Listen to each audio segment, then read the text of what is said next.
બરાબર. તો તમારે તમારી જન્મ કુંડલીમાં, તમારી લગ્ન કુંડલીમાં કયો ગ્રહ કયા સ્થાનમાં બેસીને કેટલા ડિગ્રી દૂર બીજો ગ્રહ છે ને તે જોવું પડે. બરાબર. તો અહીંયા લખ્યું છે કે દ્વિદાદશ એટલે બિયા બારું, પણ બિયા બારું કેટલા ડિગ્રીથી કેટલા ડિગ્રીનું હોય તો સારું? તો એક ગ્રહથી બીજો ગ્રહ જ્યારે 28 ડિગ્રીથી 32 ડિગ્રીનો ગેપ હોય ને તો એ વધારે સારો. બરાબર. તો આ ફોર એક્ઝામ્પલ તારી કુંડલી છે. તારી કુંડલીમાં બુધ કેટલા ડિગ્રીનો છે? 16 ડિગ્રીનો. બરાબર. અને 16 ડિગ્રી પછી કર્ક રાશિમાં મિથુન રાશિનો બુધ 16 ડિગ્રીનો છે, અને શુક્ર એનો તારો કર્ક રાશિમાં છે. બરાબર. શુક્ર તારો કર્ક રાશિમાં છે, કેટલા ડિગ્રીનો છે? 10 ડિગ્રીનો છે. તો 10 ડિગ્રીનો શુક્ર અને મિથુન રાશિમાં 16 ડિગ્રીનો બુધ. તો મિથુન રાશિ કેટલા ડિગ્રીની છે? 30 ડિગ્રીની. બરાબર. તો કેટલા ડિગ્રીનો બુધ છે? 16 ડિગ્રીનો. તો કેટલા ડિગ્રી બાકી રહ્યા? 14 ડિગ્રી આ અને 10 ડિગ્રી આ. 14 ને 10 24 ડિગ્રી થયા. બરાબર. તો બુધથી શુક્ર કેટલા ડિગ્રી દૂર છે? 24 ડિગ્રી. બરાબર. તો આ તમારા બિયા બારુમાં આવે નહીં, કારણ કે 28 થી 32 ની વચ્ચે હોય ને તો તમારો બિયા બારુમાં આવે. હવે શનિથી બુધ જોવાનો છે. હા, તો શનિ કેટલા ડિગ્રીનો છે? 4 ડિગ્રીનો છે વૃષભ રાશિમાં. વૃષભ રાશિના 4 ડિગ્રી એટલે 30માંથી 4 કાઢી નાખીએ તો કેટલા રહે? 26 ડિગ્રીનો તમારો શનિ છે વૃષભ રાશિમાં. અને મિથુન રાશિમાં બુધ 16 ડિગ્રીનો છે, એટલે 26 અને 16, 26 ને 10 36, 36 37 39 40 41 42. બરાબર. તો 42 ડિગ્રીનો ફેર છે. તો મતલબ કેવો છે? 42 એટલે 43 થી 47 ની વચ્ચેનો છે. તો સેમી સ્ક્વેરમાં આવે છે. બરાબર. 42 ડિગ્રીથી 47 ડિગ્રીમાં જ્યારે કોઈ પણ ગ્રહ હોય તો અર્ધ કેન્દ્ર યોગ બને છે, સેમી સ્ક્વેર કહેવાય, જે અશુભ પરિણામ આપે. બરાબર.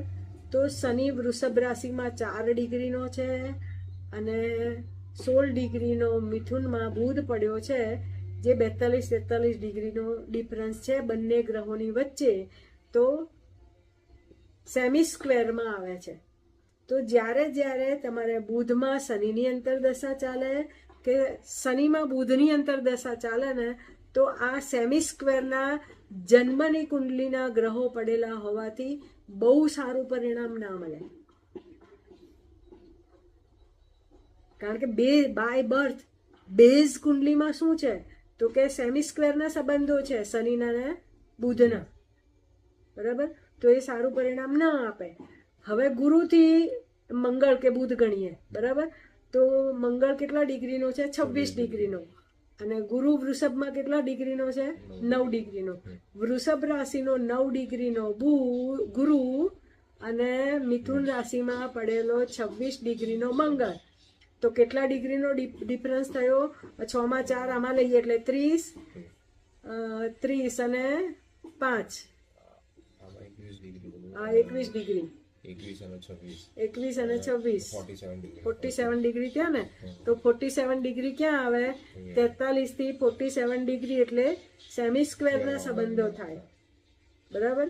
એટલે બુધ થી મંગળ 46 ડિગ્રીનો ડિફરન્સ છે, અને 43 થી 47 ડિગ્રી સુધીના જ્યારે કોઈ પણ બે ગ્રહ વચ્ચેના સંબંધો હોય ને તો એ સેમી સ્ક્વેર સંબંધો કહેવાય અને શુભ પરિણામ આપે નહીં.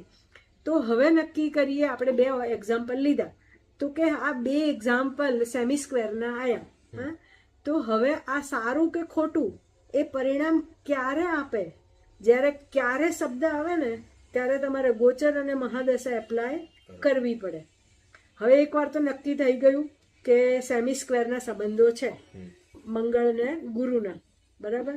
તો હવે આની ઉપરથી જ્યારે શનિનું ભ્રમણ થાય, રાહુનું ભ્રમણ થાય, કારણ કે શનિ એ ડિલેઝ પ્લેનેટ છે, લેટ આપવા વાળો ગ્રહ છે, બરાબર. વૃષભ રાશિમાં શનિ પસાર થાય ને તો ગુરુના અને મંગળના જે સંબંધો છે ને એના રિલેટેડ તમને એટલું સારું રિઝલ્ટ નહીં આપે, બરાબર. તો કોઈ પણ જન્મની કુંડલીમાં આવી રીતે તમારે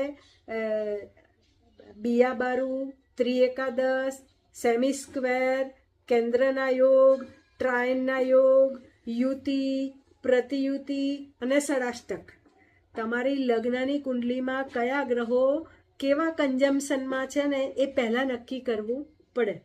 નવ પંચમ ગ્રહો જ્યારે જ્યારે બનતા હોય ને ત્યારે હંમેશા શુભ પરિણામ આપે, બરાબર. તો નવ પંચમ જ્યારે બનતા હોય ગ્રહો અને એની ગોચરમાં ગુરુની કે સારા ગ્રહોની દ્રષ્ટિ આવે અથવા એ જ ગ્રહ જ્યારે આવા ત્રિકોણના સંબંધોમાં આવતા હોય ત્યારે તે સમય માટે સારું પરિણામ આપે. મહાદશામાં પણ એવું જ છે. જ્યારે ત્રિકોણના સંબંધો મહાદશા ચાલતી હોય અને એમાં જ્યારે ત્રિકોણનો ગ્રહ અંતરદશામાં આવે ને ત્યારે તમારું સુપર રિઝલ્ટ આપે, બરાબર. તો આવી રીતે ગ્રહોના ડિગ્રીકલી ડિસ્ટન્ટ તમારે જોવા પડે. એ જન્મકુંડલીમાં પણ જોવા પડે અને ગોચરના ગ્રહોના પણ આવી જ રીતે જોવા પડે અને તો જ તમે એમાં વધારે સફળતાની નજીક પહોંચી શકો. બાકી તો ગોલા ગણિતના ઉપરથી જ્યોતિષ જુઓ ને તો પણ સ્ક્વેરના સંબંધો, ત્રિએકાદશ, કેન્દ્રના યુતિ, પ્રતિયુતિ, ષડાષ્ટક જેમ લગ્નની કુંડલીમાં જોઈએ તેવી જ રીતે ગોચરમાં પણ બધા જ ગ્રહો મૂકતા જો ત્રિએકાદશમાં આવતા હોય તો તે શુભ પરિણામ આપે, બરાબર. આવી રીતે દરેક ગ્રહોને યુતિ પ્રતિયુતિ પણ તમારા જન્મકુંડલીના ગ્રહોની પણ જોવાની અને ગોચરના ગ્રહોની પણ જોવાની અને પછી એમાં મહાદશા અને અંતરદશા એપ્લાય કરવાની. મહાદશા કરતાં અંતરદશા વધારે રિઝલ્ટ ઓરિએન્ટેડ હોય છે. એ શુભ પરિણામ આપે છે કે અશુભ પરિણામ આપે છે તે તમારી જન્મકુંડલીના અધિપતિ ગ્રહોને ધ્યાનમાં રાખીને જે સ્થાનમાં જે ગ્રહ બેઠા છે તેને ધ્યાનમાં રાખીને પછી નક્કી થાય.